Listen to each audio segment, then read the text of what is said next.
ఏమై గంగరా చేసేస్తున్నాను.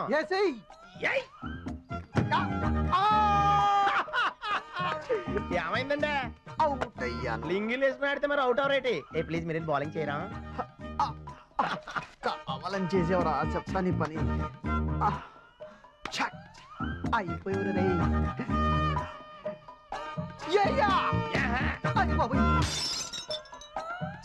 రే ఎవరా పగలు కొట్టింది? అమ్ము బంతి. ఏ వైదేహి ఇట్రా. ఏంటక్క? ఏంటది? ఎక్రాఫ్ట్ బొమ్మ. స్కూల్లో బొమ్మల పోటీ ఉంది, అందుకే అంకుల్ నా కోసం తయారు చేసి ఇచ్చారు తెలుసా? ఏది పారేసిన గుడ్లతోనా? ఇవేం పారేసిన గుడ్లు కాదు, మన ఫ్యామిలీ బొమ్మ. ఓహో, ఇందులో నేనెక్కడున్నానే? చెప్తా. ఇదేమో నువ్వు, ఇదేమో తాతయ్య బొమ్మ, ఇదేమో నానమ్మ, ఇదేమో నాన్న, ఇదమ్మ. ఈ బొమ్మ ఎవరే? చెప్పుకో చూద్దాం. గంగరాజ్ మావయ్య? చింపిరి జుత్తుతో నీ బొమ్మ గంగరాజు మావేది. మరి ఇతను? వివేక్ అంకుల్. అతను మన ఫ్యామిలీ మెంబర్ ఎలా అవుతాడే? మన ఇంట్లో ఉంటున్నాడు కాబట్టి. మన ఇంట్లో ఉంటే మాత్రం మన ఫ్యామిలీ మెంబర్ అయిపోతాడా? మన ఇంట్లో పిల్లులు బల్లులు కూడా ఉన్నాయి, అంత మాత్రాన అవన్నీ మన ఫ్యామిలీ మెంబర్స్ అయిపోతాయా? ఇదిగో నన్నేమన్నాను గాని వివేక్ అంకుల్ని మాత్రం ఏమనుకు. అతనంటే నీకేంటే? ఈ మధ్య అంకులు పెంకులు అంటూ తెగ తిరుగుతున్నావు. నేను ఆయన్ని లవ్ చేస్తున్నాను. ఆహా, ఆయన్ని ఎందుకు లవ్ చేస్తున్నావు? పక్కనున్నాడు నల్లగా ఉంటాడు కదా, అందుకని. కావాలంటే నువ్వు చేసుకో. నిన్ను కిందకొచ్చి నీ సంగతి చెప్తాను. నీ సంగతి ఏంటి బాబు? మా ఫ్యామిలీ మెంబర్ అయిపోదాం అనుకున్నావా? చెప్తా.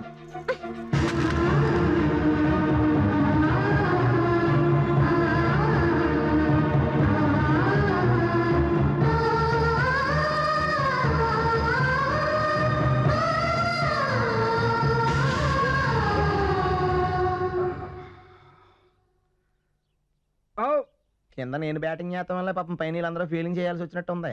ఎంత లోపల గుచ్చుకుపోయిందో. ఏ వెధవ పగలగొట్టాడో కానీ వాడి చేతులు పడిపోను.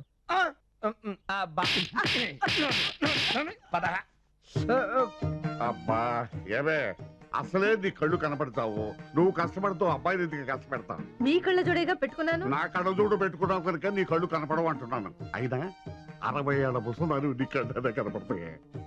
60 అని ఎవరు చెప్పారు? 55ఏగా. మా అమ్మే 55 ఏళ్ళ. నేను చెప్తాను నాకు 26 ఏళ్ళని. సిగ్గులబద్దసరి సిగ్గులబద్దసరి. ఇగో నువ్వు ఇగో అమ్మాయి శ్రీదేవి. ఏంటయ్యా? అమ్మా పాప అబ్బాయి కాల్లో గాజు పెన్ కూర్చుకుపోయిందమ్మా. మీ నాన్నమ్మకి కళ్ళు కనపడక ఊహే పెద్దలు పడిచేస్తుంది. నువ్వు కూర్చొని కాస్త జాగ్రత్తగా తీసేయమ్మా. నేనా? నువ్వేనమ్మా, నిదానంగా తీసేయమ్మా. ఏ పని తిన్నగా చేయనివారు కదా. చేసిందాను కానీ ఊరుకో.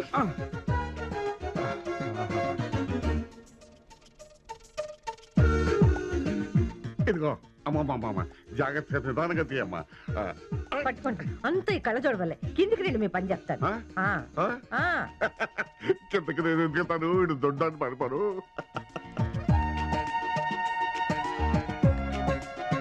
క్షమించండి, కళ్ళు వదిలేసి.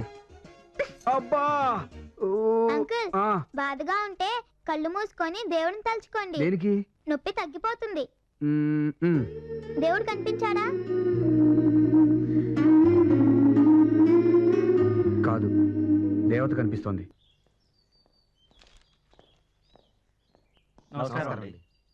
ఏమిటయ్యా, బ్యాంక్ వాళ్ళందరూ కట్టకట్టుకుని వచ్చారు.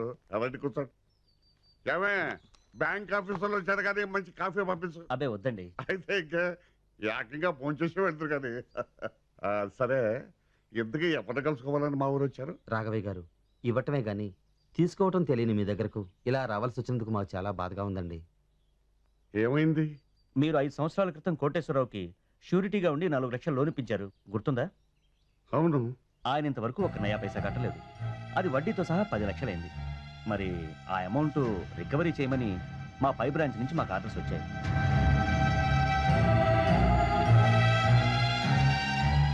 ఆ కోటేశ్వరరావు ఫరారీలో ఉన్నాడు. ఆయనకి షూరిటీ మీరే కాబట్టి యాక్షన్ మీ మీద తీసుకోమన్నారు. ఇప్పుడు మీరు అమౌంట్ కట్టాలి, లేకపోతే ఇల్లు జప్తు చేయాల్సి వస్తుంది. మీ గురించి మాకు బాగా తెలుసు, అందుకనే 15 రోజులు గడువు తీసుకున్నాం. ఈలోపు మీరు డబ్బు కట్టేస్తే సరిపోతుంది.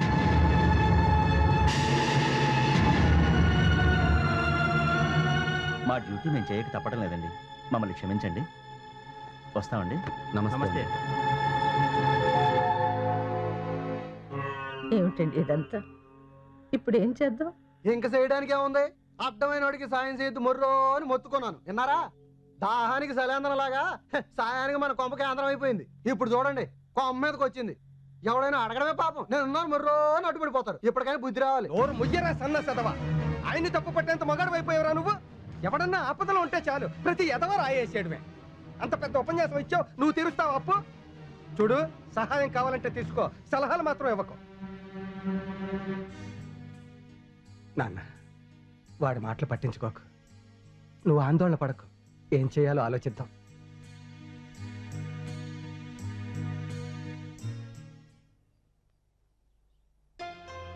తాతయ్య గారు, ఏమిటి బాబు ఇది? ఈ 10 లక్షల చెక్ తీసుకెళ్లి వాళ్ళకి ఇచ్చేయండి. వద్దు బాబు, వద్దు. ఇది మా కుటుంబ సమస్య. నీకెందుకు బాబు? అంటే నన్ను పరాయి వాళ్ళ చూస్తున్నారా? లేదు బాబు. ఒకే కొండలో వండిన అన్నం మనం అందరం కలిసి తింటున్నాం. అలాగే కష్టాన్ని సుఖాన్ని అందరం కలిసి పంచుకుందాం. తీసుకోండి, తీసుకోండి తాతయ్య గారు. ఏం పర్వాలేదు, నేను పరాయవాడిని కాదు కదా.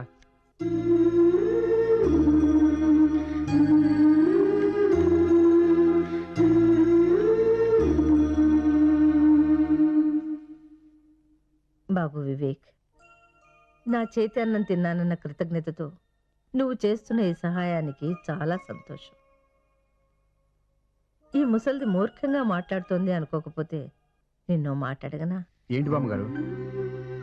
మనం రోజు ఓ మొక్కకు నీళ్లు పోస్తున్నాం అనుకో, అది బ్రతకాలని నీళ్లు పోస్తామా, కాయలు ఇవ్వాలని నీళ్లు పోస్తామా? బతికి కాయలు ఇవ్వాలని నీళ్లు పోస్తాం.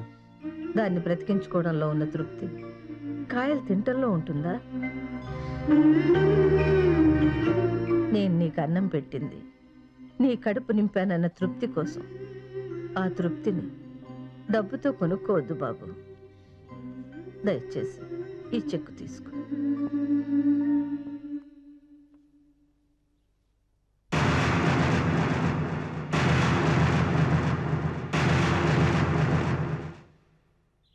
రైట్ సత్యబాబు, నేను తీసిన ఫోటోలు రెడీ అయ్యా? రాలేదు, మళ్ళీ తీయాలి. ఏ రీల్ ఎడతాం మర్చిపోయాను. పోనీ మొన్న తీసిన రెడీ అయ్యా? అద్భుతంగా వచ్చినాయి. నేను ఆఫీస్లో ఎప్పుడు నిద్రపోయాను రా? నువ్వు నిద్రపోలేదు, నేనే నిద్రపోయినట్టు తీసా. ఈ విషయం బాస్తో చెప్తానండు. ఒక్క నిమిషం, ఇది కూడా చెప్పవా? ఈ అమ్మాయి ఎవర్రా నేను బయట లాగినట్టు తీసావు? నాకు మాత్రం తెలిసేంటి, నేను తీయలేదా? ఇలాంటి చీప్ ట్రిక్లే నా దగ్గర పనిచేయం. అందుకే ట్రిక్ ఫోటోగ్రఫీ మొదలెట్టాం. చంద్ర గారు, మళ్ళీ వచ్చి నీ సంగతి చెప్తాం. ఎలా? ఏమిటి సార్ పిలిచారు? పాపం కష్టాల్లో ఉన్నారు కదా అని హెల్ప్ చేద్దాం అనుకుంటే వాళ్ళు వద్దంటారేంటండి? పరువు మర్యాదల కోసం వాళ్ళు ప్రాణాలు ఇవ్వడానికైనా సిద్ధపడతారు, కానీ ఒకరిని సహాయం అనడానికి ఇష్టపడరు. వాళ్ళ మంచితనానికి నిజాయితీకి ఇది ఒక ఉదాహరణ మాత్రమే. ఈ ఊళ్ళో వాళ్ళకంటే డబ్బున్న వాళ్ళు చాలా మంది ఉన్నారు, కానీ వీళ్ళకున్న గౌరవ మర్యాదలు వాళ్ళకి లేవు. ఎప్పుడూ ఒకరికి సహాయం చేయాలనుకునే వాళ్ళు మరొకరి సహాయాన్ని ఆశించరు కదండి.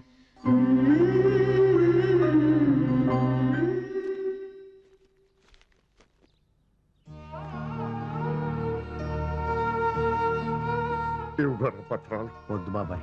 పర్వాలేదు, తీసుకో తీసుకో. బాబాయ్, ఊళ్ళో వాళ్ళకి అప్పిచ్చిన పత్రాలన్నీ మీ ఇంట్లో దాచుకునే నేను మీ ఇంటి పత్రాలు మా ఇంట్లో ఎక్కడ దాచుకోవాలో తెలియట్లేదు. బాధపడకరా, బాధపడకు. థ్యాంక్స్. జానకి, జానకి. ఏమిటండి? మన పరువు ఎక్కడికి పోతే, ఇదిగో అప్పు తీర్చడానికి డబ్బు తీసుకొచ్చాను.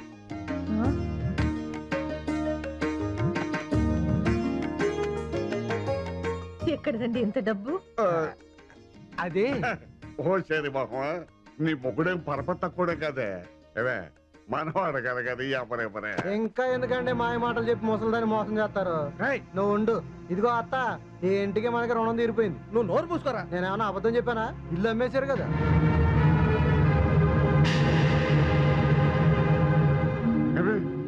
జానకి, నాకు బాధగానే ఉంది, కానీ వేరే దారి లేదు.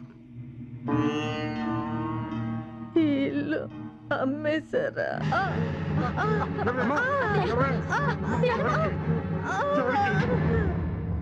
చంద్రం గారు, సార్ మన కొత్త మోడల్ హౌస్ స్ట్రక్చర్ ఆస్ట్రేలియాకి పంపించారా? పంపించాను సార్. ఇంకో 2 గంటల్లో ఫ్యాక్స్ వస్తుంది. అందులో మన స్ట్రక్చర్ ఐడియా సూపర్ గా ఉందన్న వార్త వస్తుంది. ఇంట్లో ఎవరు కనపట్లేదేంటి? లైట్లన్నీ వేసున్నాయి. ఒరే రాము, చమనం గారు, ఈ డబ్బేంటి ఇక్కడ? తలుపులన్నీ బార్లా తెరుచున్నాయి, ఇంట్లో ఎవరు లేరు. సరే, ఈ జాగ్రత్త దాయండి. బాబు గారు, జానకమ్మ గారికి గుండెపోటు వచ్చిందండి. ఇప్పుడు ఎలా ఉంది? లైట్ స్ట్రోకేనంటండి. పర్లేదని డాక్టర్ గారు చెప్పారండి. నేను అక్కడి నుంచే వస్తున్నానండి. మిమ్మల్ని కంగారు పడద్దని చెప్పమన్నారండి. సరే, నువ్వు వెళ్ళు. అలాగేనండి. తీసి జాగ్రత్త చేయండి.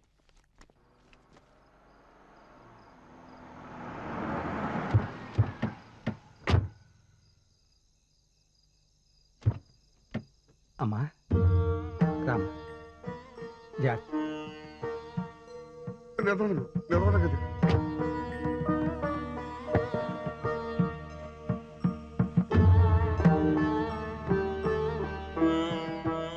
బామ్మగారు, ఇప్పుడు ఎలా ఉంది? బానే ఉంది బాబు. ఏం బాగుంటాం అయ్యా నా మొహం.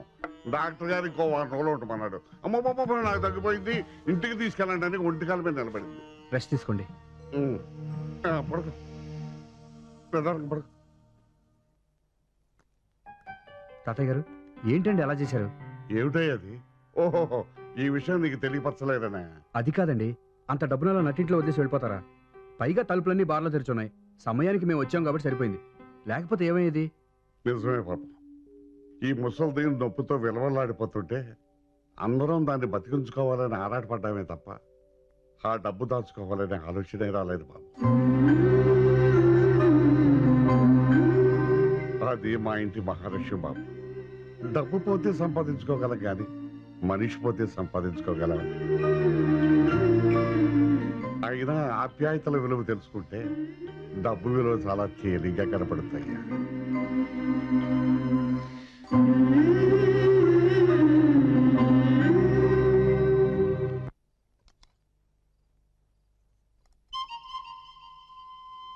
వివేక్, అన్నం తినకుండా ఏం ఆలోచిస్తున్నావు? అబ్బాయి ఏం లేదండి. ఏంట్రా డల్గా ఉన్నావు? బాస్ డల్గా ఉండేటప్పటికి నాకు అసలు ఏం చెయ్యాలనిపించట్లేదు. అంటే ఈ పూట భోజనం చేయమన్నమాట. ఎందుకు భోజనం చేయడు? వాళ్ళ మామ పోతే ఏడవకుండా వెళ్ళి బిర్యానీ తినొచ్చాడు. ఏడవాలంటే శక్తి కావాలి కదా. ఏమిటారా? మీరెందుకు వచ్చారు అత్తయ్య? బాగుండమ్మా. కూర్చోండి. రెస్ట్ తీసుకోవచ్చు కదండి. పర్లేదయ్యా. ఆ తిండేంటి? ఉత్త పప్పుతోనా? అయ్యో అమ్మా, కూర్చోండి. నెయ్యి వేసుకో, తిను. జాగ్రత్త.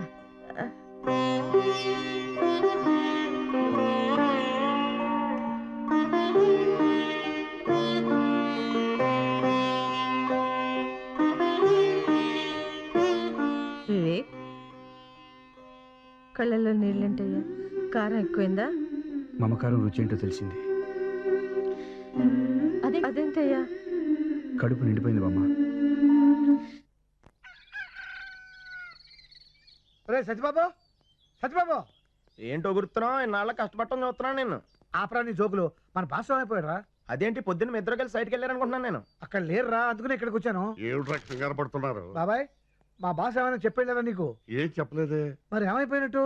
ఎక్కడికైనా వెళ్ళారా అనుకుంటే కారు ఇక్కడే ఉంది. ఎందుకురా టెన్షన్? సెల్లకు ఫోన్ చేయి. ఆయన సెల్ నా దగ్గరే ఉందిరా. అదేంటి ఫోన్ కూడా మర్చిపోయి ఎక్కడికి వెళ్ళిపోయాడండి?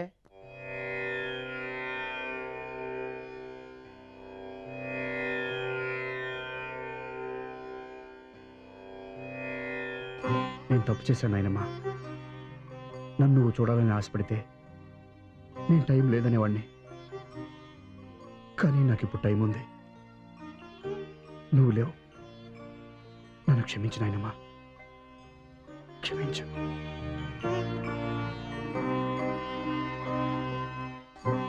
నాయనమ్మ నన్ను క్షమిస్తుందంటావా డాడీ? క్షమించకపోతే నా అన్నం ఎందుకు అవుతుందరా? చూస్తూ ఉండు, నా అన్నమే మీ కడుపున పుడుతుంది.